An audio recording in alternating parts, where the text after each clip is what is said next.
The docking clamp locked with a heavy clunk, and the airlock hissed open. That was the first sign that something unusual had come aboard Relay Post 7. Gran stepped through the airlock with the slow, deliberate movement of someone who had already decided he did not like where he was going. He was tall, nearly 2 meters, with a hard, dark exoskeleton that caught the station lights like polished stone. His forearms were folded across his chest in the Vrethian posture that meant, roughly, controlled tolerance. His compound eyes swept the docking bay in one flat, efficient scan. Commander Rail stepped forward and offered his hand. Gran looked at it for exactly 2 seconds before giving it one short, firm shake. He had clearly studied the gesture. He had not warmed to it. "Welcome to Relay Post 7, Rail said. "We are glad to have you." "I am here to observe," Gran said. His translator rendered his voice as flat and dry as paper. "Not to be welcomed." Rail smiled anyway. He had dealt with difficult diplomats before, though none quite like this one. Gran was the first Vrethian ever assigned to live on a human station. The Vrethian Compact had been blocking humanity's membership in the Galactic Compact for 11 years, calling humans too unstable, too irrational, too messy in their thinking and their habits. This assignment was supposed to change that. Gran was meant to observe, report, and give the Council an honest account of human culture. Rail privately suspected the Council already had their conclusion written and just needed Gran's signature on it. The tour of the station went smoothly until they reached Corridor 4. Gran stopped walking. His head turned slowly toward the galley door at the end of the corridor, and something in his body went very still, the way a person goes still when they hear a sound they cannot identify and do not trust.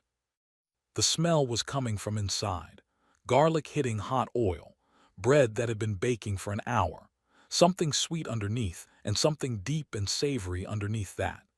Dira was cooking the afternoon meal, which she did every day, loudly and without apology. "What," Gran said slowly, "is that?" "That's the galley," Rail said. "Our cook is preparing the midday meal." Gran's mandibles moved in a way the translator did not catch. He took one step back. "It is a chemical release, uncontrolled. It is entering my sensory receptors without my consent." "We call it smell," Rail said. "It's considered a good sign usually, means the food is ready." Gran turned to look at him with all the warmth of a stone wall. "I will require my quarters to be as far from this location as structurally possible, and I will formally request that this process be contained." Rail nodded slowly. "I will see what I can do." What he could do, practically, was nothing. The galley was in the center of the station. The smell went where it wanted. He moved Gran's quarters to the far end of the east wing and then walked to the galley, where Dira was standing at the stove with a long spoon and an expression that said she had already heard everything through the ventilation system. "He wants me to stop cooking," she said. "He wants you to contain it," Rail said, "which is not the same thing." "It absolutely is the same thing." Rail pulled out a chair and sat down at the prep table. He was quiet for a moment, watching her stir. The stew in the pot was already thick and dark, and the smell of it was, objectively, extraordinary. He had eaten Dira's cooking for 3 years, and it still did that thing to him, where his body remembered it was hungry before his mind got around to it. "I need you to help me with something," he said. She looked at him sideways. "No. You haven't heard it yet. You want me to use food to break down the alien diplomat who just told me to stop cooking on my own station." She pointed the spoon at him. "That is what you are about to say." Rail said nothing, which was its own kind of answer. Dira turned back to the pot. She stirred it twice. She was quiet long enough that the sound of the stew simmering was the loudest thing in the room. "The diplomatic talks have been dead for 4 months, Rail said quietly. "Every formal session goes nowhere. He walks in with his conclusions already made. But he came here, Dira. He is physically here. That means something in his system still has an open question." She did not say anything for a while. "I'm not making anything special for him," she finally said. "I cook what I cook. If he wants to be difficult about it, that's his business." Rail stood up. "That's all I'm asking." He left her to it. He did not tell her that in 11 years of talks, no human diplomat, no formal proposal, and no galactic treaty had moved the Vrethian position even slightly. He did not tell her that the entire future of humanity's place in the galaxy might genuinely depend on whether a rigid alien with 4 arms could be made to sit still long enough to smell something good. He figured she probably already knew. That night, Grond sat in his quarters and recorded his first report to the Vrethian High Council. His voice was precise and unhurried. Day 1. The station is functional but poorly organized by Vrethian standards. The crew is informal to a degree that suggests systemic inefficiency. Their food preparation process is invasive and appears to serve no rational purpose beyond basic caloric intake. I see no common ground from which meaningful assessment can begin. I will continue to observe. He stopped the recording. He sat in the silence of his quarters for a long time. Down the corridor, through 4 sealed doors and a ventilation filter that was doing its absolute best, he could still, faintly, smell the stew. He did not record that part. 3 days into Grond's stay on Relay Post 7, Dira made the stew again. She had not planned it as a provocation. She made the stew because it was cold in that particular way that stations got when the heating system cycled down at night, and because she had the ingredients, and because it was the kind of food that made the whole station feel less like a metal box floating in nothing. She put the pot on at mid-morning, turned the heat low, and let it go. By noon, the smell had reached Corridor 4. By noon, it had reached the east wing. The intercom in the galley crackled. "This is Grond. I am formally nodding that the chemical dispersal from your food preparation has reached my quarters again despite the ventilation adjustment." Dira wiped her hands on her apron. "Noted," she said into the intercom. Silence. "Then it is stronger than the previous occurrence." "It's been going longer," she said. "Slow stew takes about 4 hours." Another silence, longer this time. 4 hours, Grond said, to prepare a single meal. "For 12 people, yes." She heard something on his end that might have been the Vrethian equivalent of a deeply tired exhale. Then the intercom clicked off. He came to the galley 30 minutes later. He stood in the doorway and did not come in, which was fine with Dira, because she had not invited him in. He stood there with his arms folded, and his compound eyes moving slowly around the room, taking in the pots, the counter lined with chopped vegetables, the old wooden spoon she had brought from home that had no business being on a space station but was there anyway. "You use heat," he said. "We do." "Why?" "The proteins break down adequately at lower temperatures over longer periods. Heat is inefficient in terms of energy expenditure." "Heat is fast," she said, "and it does things to the food that slow and cold don't do. Changes the structure, changes the flavor." He stepped into the galley then slowly, like someone entering a room they are not sure is safe. He stopped near the counter, a good meter away from the stove, and looked at the pot. "Flavor," he said. "You change the chemical composition deliberately, for sensory effect." "That's one way to put it." "What is another way?" Dira thought about it. She picked up the spoon and stirred the stew once, slow and deep, bringing up the thicker parts from the bottom. The smell shifted, deepened, got richer. Grond's mandibles moved. He did not step back. That was the thing she noticed. "My grandmother used to say you cook with memory," she said. "Every time you make something you learned from someone, they are in the kitchen with you. The recipe carries them forward." Grond was quiet. "That is not a rational framework." "No," she agreed, "it's a human one."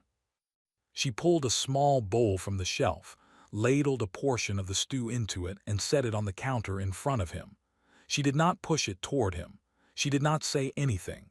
She just put it there and went back to stirring the pot. He looked at the bowl for a long time. It was dark brown and thick, with pieces of root vegetable and soft protein sitting just above the surface of the broth. Steam came off it in a thin, slow curl. The smell up close was completely different from the smell in the corridor. In the corridor, it had been a general warmth, like a signal. Up close, it was specific. It had layers. There was something sharp at the top, something round and deep underneath, and something else entirely at the back of it that he did not have a category for. "You combined 12 separate ingredients," he said. 14, she said. "Salt and pepper don't get counted usually, but they should. To produce one unified result. To produce something that's more than the parts," she said. "The garlic is not great on its own. The base broth is fine but plain. The herbs alone are just herbs. But together, after 4 hours of low heat, you get something that none of them could be individually." Gran looked at the bowl. He looked at it the way someone looks at a proof they do not yet understand but can see the shape of. He did not eat it. He stood there another minute and then he straightened, folded his arms and said, "I see. Thank you for the explanation." He turned toward the door. He stopped in the doorway. He stood there for a moment with his back to her, and she could not see his face, only the rigid line of his exoskeleton and the slight turn of his head, like he was listening for something. Then he walked out. Dira looked at the untouched bowl on the counter. She picked up the spoon. She tasted the stew herself, thought about it, added a pinch of salt and went back to work. She did not throw the bowl out. She covered it with a cloth and left it on the counter. She was not entirely sure why. The station ran on a 24-hour cycle. At the 15th hour, the main corridor lights dimmed to half and the galley went quiet. Most of the crew was asleep or close to it. The kitchen sat empty, the pots cleaned, the counters wiped down, the stove cold. The covered bowl was still on the far counter, where Dira had left it. Gran had not slept. Vrethians required less sleep than humans, and on this particular night he had not managed even that. He lay in his bunk in the East Wing quarters with his 4 arms at his sides and his eyes open in the dark, running calculations in his head. He was trying to write his next report to the council in his mind, ordering his observations, preparing his language. The problem was the smell. Not the smell itself. The smell was gone now, filtered out by the ventilation hours ago. The problem was that he could still reconstruct it. His sensory memory was precise and highly functional. He could recall any sensory input with accuracy. But the data of the stew's smell would not sit still the way other sensory data did. It kept shifting. He would recall it, and it would remind him of the warmth that had come through the galley door, and that would remind him of the steam off the bowl, and that would remind him of what Dira had said. Every time you make something you learned from someone, they are in the kitchen with you. He got up at the 16th hour. He told himself he was going to check on the atmospheric readings in the central corridor. This was not true, but it was a useful thing to tell himself, so he told it. The galley was dark except for the low amber standby lights along the floor. Gran stood in the doorway for a moment. The room smelled faintly of cleaning solution and something older underneath it, something warm that the cleaning solution had not fully erased. He walked to the counter. The bowl was there under the cloth. He stood in front of it. He had eaten nothing since his morning nutrition cube. That was not unusual. Vrethians could go 30 hours without intake without any decline in function. He was not hungry. He did not experience hunger the way humans described it. He experienced a data signal that indicated caloric replenishment was advisable, and that signal was currently at a low level. He lifted the cloth. The stew had cooled and thickened. The surface had gone flat and still. It did not look impressive. There was a spoon on the counter. Dira had left it beside the bowl. He did not know if she had done this deliberately. He looked at the spoon for a moment. Vrethians did not use utensils. Their nutrition cubes were simply placed on the tongue. The concept of a spoon was understood by him academically, the same way he understood many human tools. He picked it up. It was heavier than it looked. He dipped the spoon into the stew and brought it up slowly. He held it in front of him. Steam had long since stopped rising. The stew sat in the bowl of the spoon, dark and thick and very still. He put it in his mouth. For approximately 3 seconds, nothing happened. He processed the temperature first, which was cool and slightly above room ambient. Then the texture reached him, and it was unlike anything in his experience. Smooth in some places, slightly resistant in others, with soft, solid pieces that gave way under minimal pressure. Then the flavor hit. Gran had read about human flavor. He had studied the biochemical literature. He understood that taste receptors responded to dissolved chemical compounds and sent signals to the brain, and that humans found these signals pleasurable as an evolved trait tied to caloric and nutritional identification. He had understood this completely. He had understood nothing. The salt reached him first, clean and immediate. Then behind it, something deep and round that seemed to come from everywhere at once, not just his mouth but somewhere in his chest, like a low sound that was felt more than heard.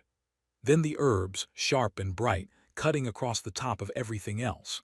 And underneath all of it, something long and slow and almost dark, the flavor of 4 hours and heat and time.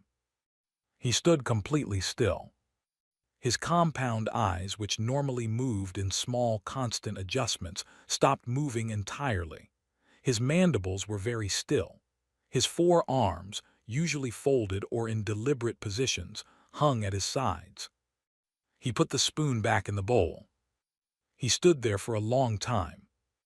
Then he picked the spoon up again and took another taste. He did not hear Dira come in. She had woken for water and seen the galley light on through the corridor window, and she came to the door and stood there in the dim amber light, not saying anything, watching him standing alone in the dark kitchen with a spoon in one hand and the covered cloth in the other, and she understood immediately what she was looking at. She walked to the counter. She sat down on the stool across from the bowl. She did not say a word. She reached out and slid the bowl 2 inches closer to him. He looked at her, she looked at him. She shrugged one shoulder. Gran ate the rest of the stew. When the bowl was empty, he set the spoon down carefully and was quiet for a long moment. The station hummed around them, low and constant. "I do not understand what just happened," he said. Dira rested her chin on her hand. "Yeah," she said, "that's kind of the point." Nobody said anything about that night. Not Dira, not Gran, not the ventilation system that had quietly recorded a life sign in the galley at the 16th hour. Dira wiped the bowl and put it away. Gran returned to his quarters and lay in the dark until the morning cycle started. Neither of them mentioned it the next day. But 2 days later, Gran came to the galley at the regular meal hour. He did not say he was coming. He simply appeared in the doorway while the crew was already seated and eating, walked to the far end of the table, and sat down. He brought his morning nutrition cube with him and placed it on the table in front of him, which made it very clear he had not come to eat.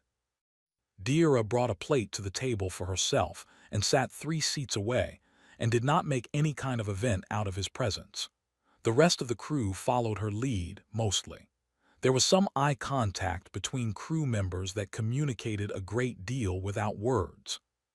Gran sat there for the full meal period and then left. He came back the next day, and the day after that. By the 4th day, the nutrition cube stopped appearing on the table with him.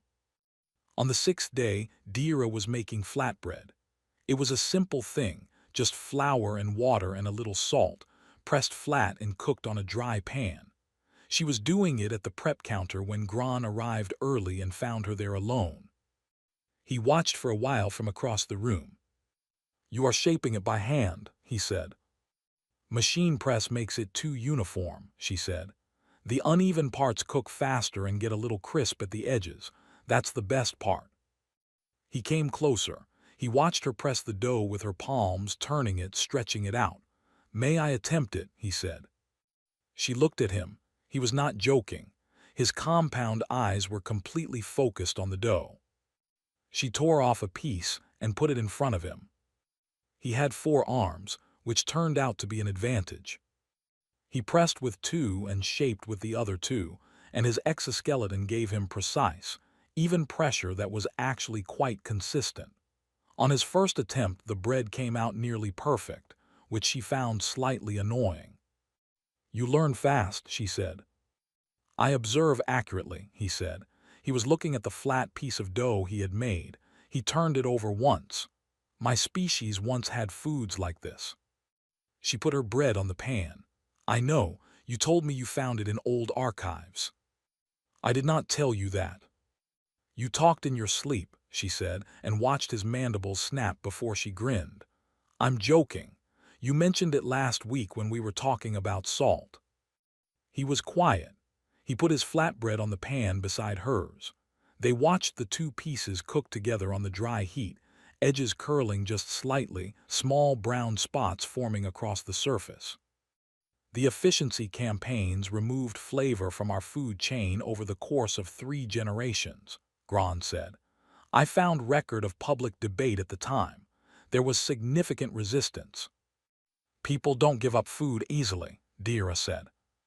They did not. The campaign framed flavor as distraction from productivity, as a source of division, since different regions had different foods, and this created preference and identity conflict. He was quiet for a moment. It was considered a solution to a social problem. Dira flipped both pieces of bread with her hand. "Did it work?" "We have had no food-related social conflict in 240 years, Gran said. "And what have you had instead?" Gran did not answer immediately. He watched the bread. "Efficiency," he said at last. "It came out a little flat." She took the bread off the pan, tore both pieces in half, and put one half in front of him. She ate hers without offering anything further. He picked up his half. He looked at it for a moment, then he ate it. He chewed slowly. The bread was plain, just flour and water and salt and a little heat. It was not the stew. It was much simpler than the stew. But there was something in the crisp edge and the slight unevenness of it that his nutrition cube had never offered, which was the sense that something had been made. He ate the other half. Down the corridor in the small meeting room he used for diplomatic communications, a request had come in from Commander Rail's office. The formal talks, stalled since before Gran arrived, had been quietly rescheduled. The human side had proposed a new framework. Nothing was guaranteed, but the door was open again, and nobody was quite sure why. Rail had a theory. He did not share it with anyone. In the galley, Dira started making another batch of dough. Gran folded 2 of his arms and watched her work. After a moment, without being asked, he reached out and began to shape a second piece beside her. His technique had already improved from the first attempt. She noticed. She did not say anything about it. But she let him shape 3 more, and she cooked all of them. And they stood together at the counter and ate warm flatbread in a space that had started to smell, quietly and permanently, less like a station and more like a kitchen. The call from the Vrethian High Council came in the early morning cycle. Gran had been expecting it for weeks. He sat in front of the communication relay in his quarters, exoskeleton straight, arms folded in formal posture, and looked at the 9 faces of the council arranged across the transmission screen. They were expressionless, as Vrethian officials always were, but he had known these faces for most of his career, and he could read the particular quality of their stillness. They were waiting for confirmation. "Your assessment period concludes in 6 days, said Council Chair Veth, the eldest and most senior member. "We expect your formal report on the human station and its inhabitants. You understand the weight of this submission." "I do," Gran said. "Previous assessments from 17 other species have classified humans as structurally unsuitable for galactic compact membership, emotionally unstable, inefficient in governance, chaotic in their social architecture." Veth paused. "We expect you have found similar data." Gran was quiet for a moment. The relay hummed softly. "I have found data," he said. He had been writing the report in his head for 3 weeks. He had known, even while writing it, that it would not say what the council expected. He had rewritten it 4 times, trying to find a version they might accept. Each time it came out the same. He had stopped rewriting. "I will submit my full report in 2 days," he said, "as required." The council accepted this and closed the channel. He sat alone in his quarters for a long time after. Then he began to record. The report he sent to the council 2 days later was 30 minutes long, which was unusual. Standard cultural assessments ran 8 to 10 minutes. He had never submitted one over 15. The council listened to the full 30 minutes without interruption, which was itself unusual. He told them about the stew first, not as a personal account but as a data point. He described the ingredient combination in precise chemical terms, the reaction of heat on each compound, the resulting flavor profiles, and the estimated time investment involved per meal. He was methodical and specific. Then he told them what it meant. He explained that human food was not simply nutrition. It was a recording system. A grandmother in a small house somewhere on Earth made a recipe and taught it to her granddaughter, and 40 years later that recipe was made on a space station at the edge of neutral territory, and it carried the grandmother's particular knowledge of salt ratios and cooking times and which herbs grew best in her region. The grandmother was dead. The recipe was not. He told them about flatbread, about the deliberate imperfection of hand shaping, about how humans chose the less efficient method because the result carried something that the efficient method removed. He told them about the word comfort food and what it meant, and what it implied about the relationship between a species and its history, its grief, its celebrations, its daily life.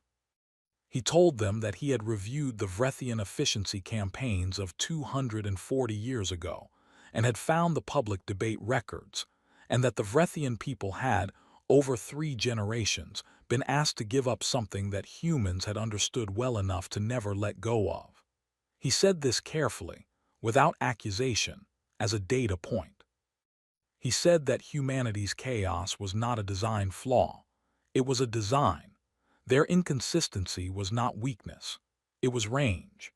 They were capable of encoding an entire civilization into a single recipe and passing it forward through time without ever needing a data system to hold it, because the humans themselves were the data system. He said that in his assessment, a species capable of that was not unstable. It was, by any meaningful definition, formidably stable, in ways the Galactic Compact had not previously encountered and did not have a category for. He said the block on human membership should be removed. The council was silent when the recording ended. 3 members spoke in quick succession, raising objections, citing precedent, questioning the validity of culinary analysis as a metric for political assessment. Gran listened to all of it without responding. Then Veth, who had said nothing since the recording ended, spoke. "Gran," she said, "did you eat with them?" The other council members went quiet. Gran looked at Veth. Her face was perfectly still, but her eyes, compound and gold like his own, were doing something he had not seen in them before, something that looked very much like the thing he had felt, standing alone in a dark kitchen with a spoon in his hand and no explanation for what was happening to him. "Yes," he said. Veth looked at him for a long moment. Then she voted in favor. The final count was 5-4.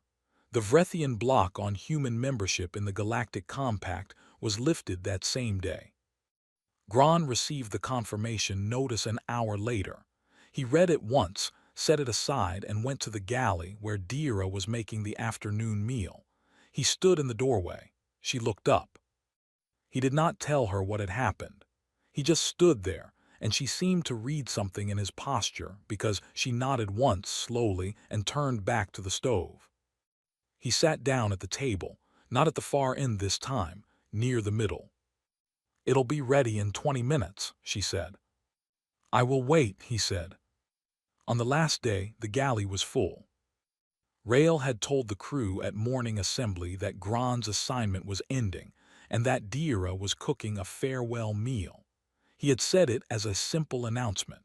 Half the crew had shown up an hour early to help set the table, which nobody asked them to do, and which said everything about what the last 3 months had become on Relay Post 7. Dira cooked for 4 hours. She made the stew, the flatbread, the spiced rice her grandmother had taught her, a slow-braised dish that took 3 pots to make, and a simple fried bread at the end because she had batter left over, and it seemed wrong to waste it. The galley was loud and warm and full of steam, and the kind of noise that happens when people who have eaten together many times are all in the same room at once. Gron arrived exactly on time. He stood in the doorway for a moment which had become a habit, this moment of standing and looking before entering. The crew was already seated and talking. Someone had put a chair at the center of the table, not the far end, and nobody mentioned it, but everyone had been aware of it since the table was set. He walked to it and sat down. The meal lasted 2 hours. Gron ate from every dish. He did not eat large portions, but he ate from all of them, and he was quiet in a different way than he had been quiet in the early weeks. In the early weeks his silence had been distance. Now it was the silence of someone paying close attention. At one point, a crew member named Dav told a story about the first time he ever tried to make his mother's bread and produce something that could have been used as a building material. And the table laughed, and Gron made a sound that was not quite laughter but was clearly a response to the humor of it. A short exhale through his mandibles that Rael recognized as something he had never heard from a Vrethian before. When the meal was winding down and the table was covered in empty dishes and the quiet, slow kind of talking that comes at the end of a long meal, Gron reached into his jacket and produced a small data token, flat and dark, marked with Vrethian symbols. He set it in front of Dira. "This is a personal document," he said. "Separate from my official report, I would like you to keep it." Dira picked it up. "What is it?" "A record," he said, "of each meal, my observations, the flavor notes, the ingredients, the context of each occasion, written in my own language." He paused. "I was not trained to write about food. The vocabulary is imprecise, but I tried to be accurate." She held the data token in her palm and looked at it for a long moment. "I'll get a translator to read it to me," she said. "There is one section," he said, "about the first night. I would ask that you read that one last." She nodded. She got up and went to the counter, where she had set a small sealed container earlier in the morning. She brought it back and placed it in front of him. Inside, visible through the clear top, were the dry ingredients for her grandmother's spiced rice, measured and ready to cook, and a small paper card tucked along the inside edge with hand-written instructions, slightly smudged where she had second-guessed the amount of cardamom and corrected it. "The instructions are simple," she said, "but read them twice before you start. The heat timing matters more than it looks." Gron reached out and took the container with both of his upper hands. His lower hands came up a moment later and held it from underneath. It was the Vrethian receiving gesture, the one used for something that was irreplaceable, and Rael, who had read enough Vrethian body language to recognize it, looked down at his plate and said nothing. The docking prep notice came an hour later. The crew walked Gron to the airlock together, not as a formal escort but as people walking alongside someone to a door. He shook hands with each of them at the airlock, not the short practice shake from his first day, but a real one with a pause in it. He shook Dira's hand last. She held it for a moment. "Safe travels, Gron," she said. "Thank you," he said, "for the imprecision." She laughed. He went through the airlock. The crew stood at the viewport and watched his shuttle undock and pull away slowly into the dark. It grew smaller, and then it was just a light among many lights, and then the turn of the station carried it out of the viewport's range. 3 weeks later, on a Vrethian diplomatic vessel traveling toward the compact's central systems, Gron stood alone in the small crew galley. He had the sealed container open on the counter, and the handwritten card propped against the wall where he could read it. He measured the spices carefully twice, the way she had written. He put the heat on low and watched the rice begin to absorb the liquid. The smell reached the corridor. His 2 junior crew members appeared in the doorway within minutes, drawn by something they had no name for, looking at him and at the pot with identical expressions of confusion and cautious curiosity. Gron did not turn around. He adjusted the heat slightly, the way the card instructed. "You will understand," he said, "when you taste it." He meant every word.